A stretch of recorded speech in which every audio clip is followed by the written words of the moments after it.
28 ulit mga boss. Last time nag-feature tayo ng internet video okay. Gumamit tayo ng Smart TV.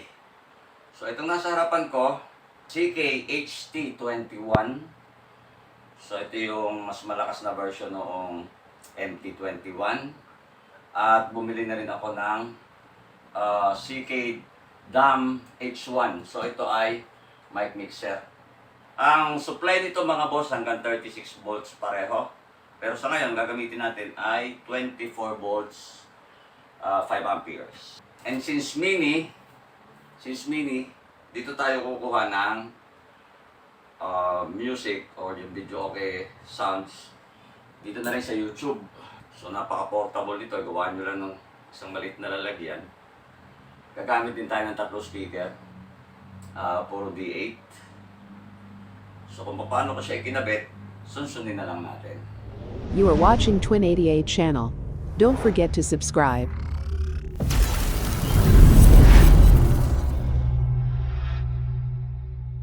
So eto siya mga boss, no?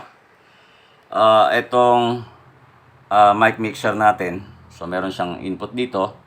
May input din sa likod. Ang controls na meron, ay malabo. Ang controls na meron, mic bass, mic treble, mic effect. So hindi ko pa ito nasusubukan. First time itong patutunugin.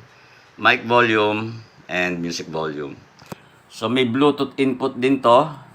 So pwedeng USB. Yan mga features niya. Pwedeng USB. May aux in din. Yun yung out niya. Then may mic input nga sa likod. And then yung sa supply. 8 to 36 to.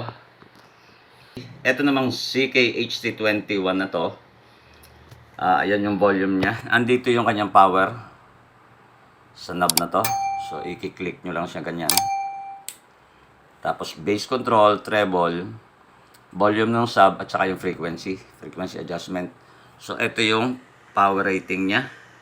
160 plus 220 na subwoofer. So 2.1 channel amplifier. Regarding connections mga boss, mapapansin nyo wala nakakabit sa input nito. Kasi Bluetooth nito ang ginamit ko na input ng music. So kagaya kanina sabi ko pwede siya sa USB or PC. So ang ginamit ko ditong output ay eto 3.5mm jack. Stereo yan ha. So yung dalawa. Pag mono hindi yan gagana. Dapat ganyan. Dapat ganito. Tapos yung wire na yon papunta naman yan dito sa aux in ng ZK-HT21. So ganyan lang kasimple yun. Yun lang. I-connect natin itong tablet sa Bluetooth. Tapos dito sa CK-DAM H1. And then connect lang tayo ng speaker. So ganun lang siya kasimple. Ito yung right channel, ito yung left channel, at dito yung sub. Sa paglagay ng supply mga boss, ingat kayo na magkabaligtad. So regarding speaker, ayan yung ating speaker. D8 jackhammer 890. Broadway itong nasa loob ng sub.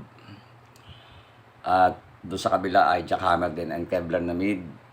Broadway na tweeter. Pareho yan. Yan yung gagamitin nating speakers. Yan ang nakakabit dito. So para magamit natin yung YouTube dito sa device natin. So pwedeng cellphone, pwedeng laptop, pwede ring tablet. So in this case, tablet ang gagamitin natin.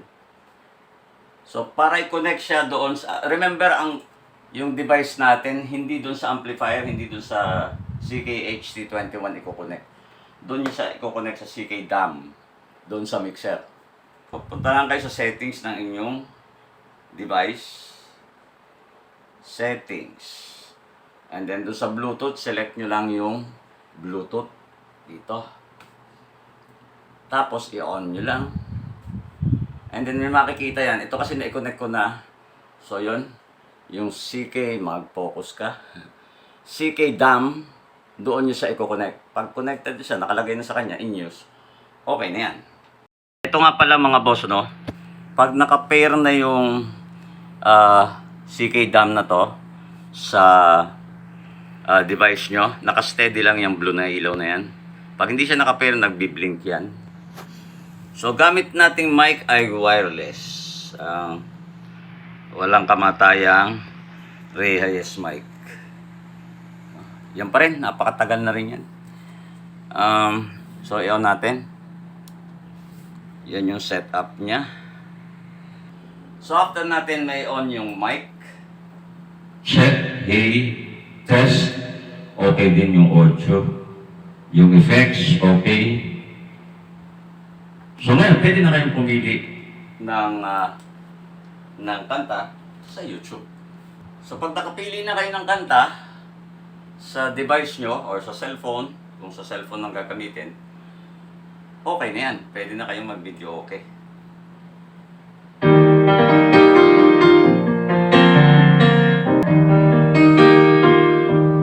Turn me loose. So, pili na lang kayo ng pili.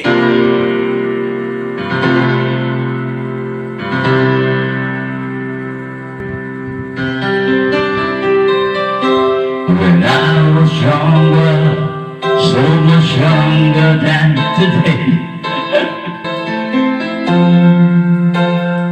Cut! Yan mga boss ang ating mini internet video okay. So, mas mini yan pag cellphone ang ginamit, no? Play lang tayo dito.